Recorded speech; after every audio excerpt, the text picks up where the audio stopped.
So still on the immigration aspect, does Kathy believe that immigration law can be written by executive order as it seems to have been?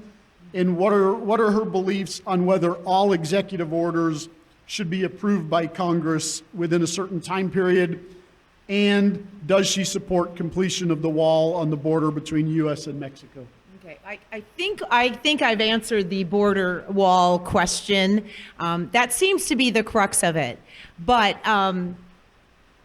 give me the first two ones again, just to make sure. The first part is about whether immigration law should be written by executive order, or should all executive orders be required to be approved by Congress? Well, what we have seen, and I think one of the reasons that Kathy did decide to run, is that we have a government that seems to be only run by executive order, and that's been frustrating. Every single problem that we've been experiencing in the last 2 years could probably be tied directly to Joe Biden's executive orders, all of which, by the way, have been rubber stamped and promoted by Tammy Duckworth, our senator here. It should be an embarrassment for all of us. And so what we need to do is, our immigration policy has to be decided in accordance with our Constitution and our laws, which are completely being ignored. And secondly, by the will of the people. That's why we need to elect people that will go to Washington and not rubber stamp the executive on down, but to actually go and bring our views and our ideas to Washington. We're not having that happen here in Illinois, and that's why Kathy is running. The other thing is that, yes, we now know executive orders can be dangerous.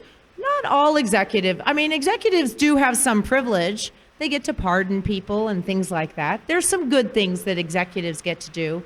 But when it comes to the very issues that affect our daily lives and that we send people to Washington to represent us on, then yes, those must be reviewed.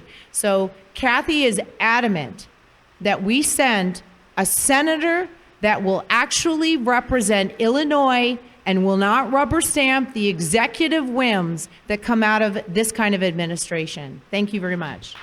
Thank you. So Casey, the second part of the immigration question is, do you believe immigration law can be written by executive order, or do you favor a requirement that all executive orders be approved by Congress? And follow up with, do you support the completion of a wall on the border between the U.S. and Mexico? I'll tell you this. It's a very nice privilege for the president to come up with an executive order. But truth of the matter is that we are stuck at least for 4 years or maybe 8 years with that executive order. I believe in the case of immigration or any other executive orders, what should be really done is that the order should go through a tenure period in which we have a body of Congress or special commission. It says after a certain time, is it in the public interest, this particular executive order?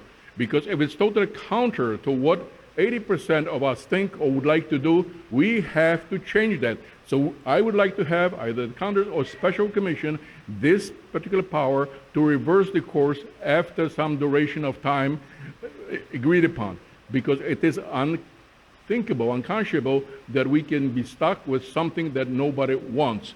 So I for that matter, I think it can be applied to all other situations, but executive order should be also prevented if a situation arises and it's counter to our public interest. Thank you. Thank you.